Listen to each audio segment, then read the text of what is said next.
અંદર પ્રશ્ન વટથી પૂછેલો છે। કતાર ગામના ધારાસભ્યએ કતાર ગામના રિઝર્વેશન બાબતે ઓન પેપર એક પણ પ્રશ્ન વિધાનસભામાં પૂછ્યો નથી, એક પણ લેટર પેડ લખેલું નથી। મેં લખેલા છે લેટર પેડ, મેં પ્રશ્ન પૂછેલા તો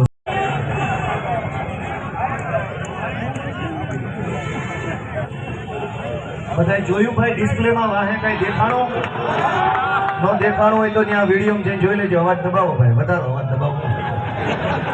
મિત્રો સૌથી મોટો મુદ્દો એ છે કે ગુજરાતની વિધાનસભાનું 1 મહિનાનું સત્ર ગયું, વિધાનસભાની સરકારી વેબસાઇટ ઉપર કતાર ગામના ધારાસભ્યએ એક પણ પ્રશ્ન પૂછ્યો નથી એવો રેકોર્ડ બતાવે છે। અને આના આ ધારાસભ્ય અહીંયા કતાર ગામમાં લોકોના મસીહા બનીને આવે છે કે જ્યાં સુધી તમે મને મત આપશો ત્યાં સુધી હું રિઝર્વેશન તમારું છે એને કાંઈ નહીં થવા દઉં, હટાવવા નહીં દઉં, તોડવા નહીં દઉં, ફોડવા નહીં દઉં। દોસ્તો ભલે કતાર ગામમાંથી મને આશીર્વાદ ન મળ્યા, પણ કતાર ગામની ટીપી 49, 50, 51 ત્રણેય વિશે મેં વિધાનસભાની અંદર પ્રશ્ન વટથી પૂછેલો છે। કતાર ગામના ધારાસભ્યએ કતાર ગામના રિઝર્વેશન બાબતે ઓન પેપર એક પણ પ્રશ્ન વિધાનસભામાં પૂછ્યો નથી, એક પણ લેટર પેડ લખેલું નથી। મેં લખેલા છે લેટર પેડ, મેં પ્રશ્ન પૂછેલા દોસ્તો। અહીંયા અત્યારે ચાલુ ચૂંટણી અને દર ચૂંટણી એ ધમકાવે છે લોકોને કે તમે ભાજપને મત નહીં આપો તો તમારા સોસાયટીના કોમન પ્લોટ ઉપર જેસીબી ફરી જાય, કબજા લઈ લેશું, તોડફોડ કરશું।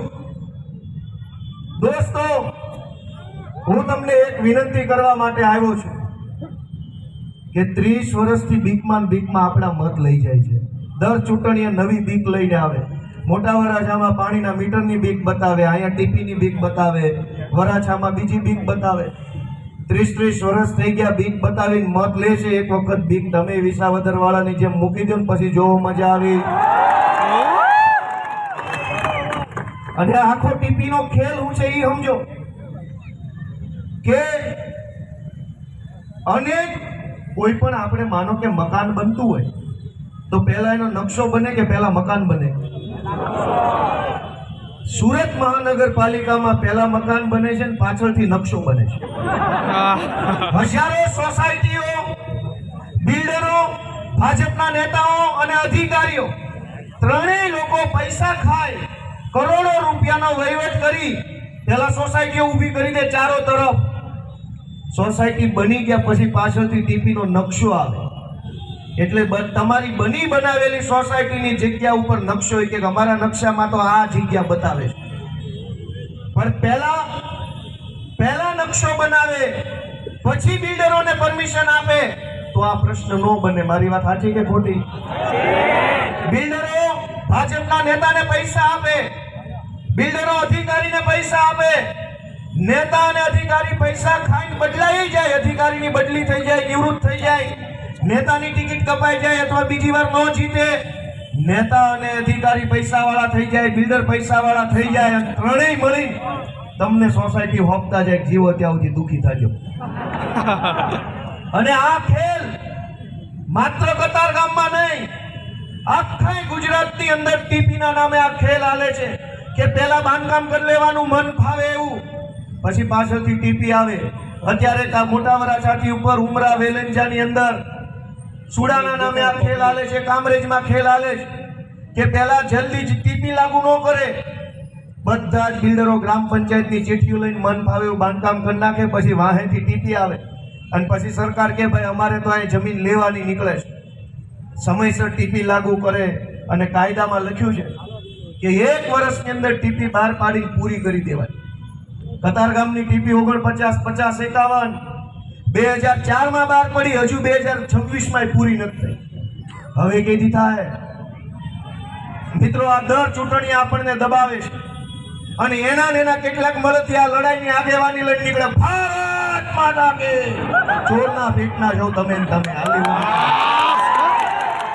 તમારું આ પાપ તમારું છે, તમે આ પાપ કર્યું છે। લોકોને રિઝર્વેશન વાળી જગ્યાએ આખી રાત ઊંઘ નો આવે, કાલ જેસીબી આવશે, પમદી આવશે, પમદી કબજો લઈ જાય, કાલ લઈ જાય, જાગતા હુએ લોકો।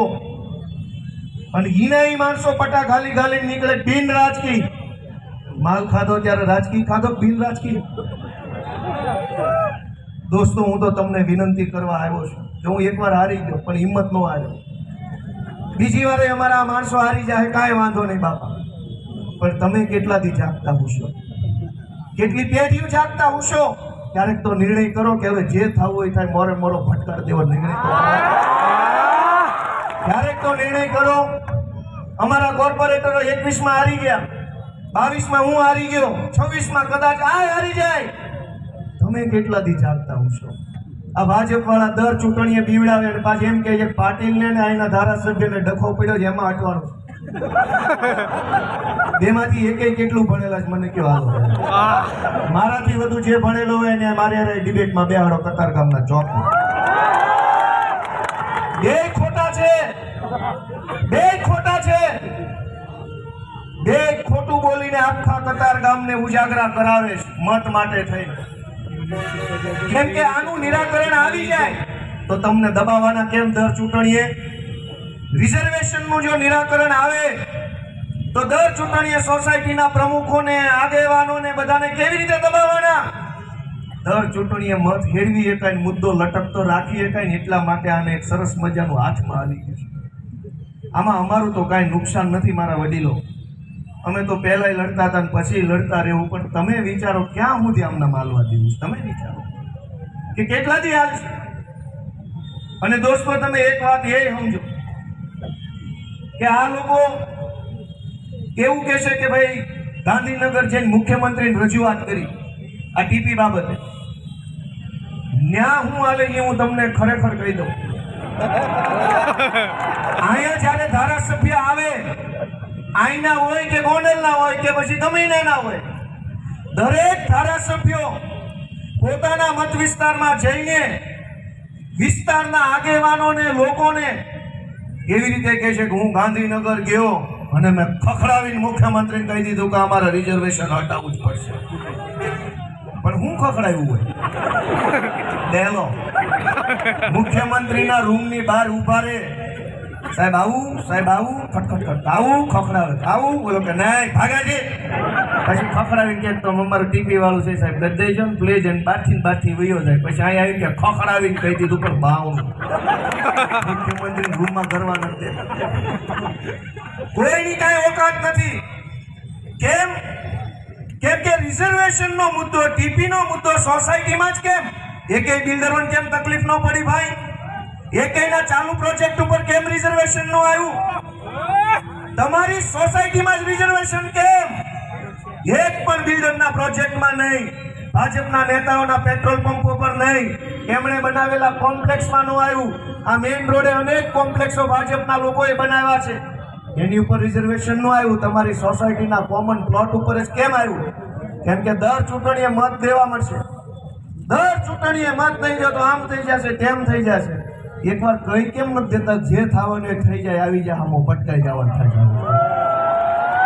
કેમ નથી કહી દેતા? એક વખત વિસાવદરની ચૂંટણીમાં ભાજપ વાળા એમ કહેતા હતા નાના લોકોને કે ગોપાલ ઇટાલિયાને મત આપશો તો આમ નહીં થાય, તેમ નહીં થાય, ઓલું નહીં થાય.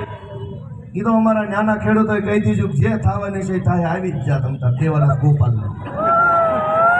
તો શું ખરાબ થઈ ગયું ભાઈ લોકોનું? કોને કોને ગોળીઓ મારી દીધી? ક્યાં સુધી આવું કરશું? તમે જરાક વિચારો તો ખરા કે ક્યાં કેટલા દિવસ આવું આવશે? અને આમાં અમારું શું નુકસાન?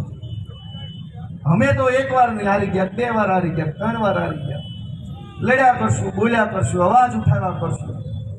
પણ આવું જીવન ક્યાં સુધી? અનેક લોકો, હું અહીંયા કતારગામમાં પાર્કિંગમાં રહેતો હતો, સમજવા જેવી વાત છે. અનેક લોકો પાર્કિંગમાં રહે છે.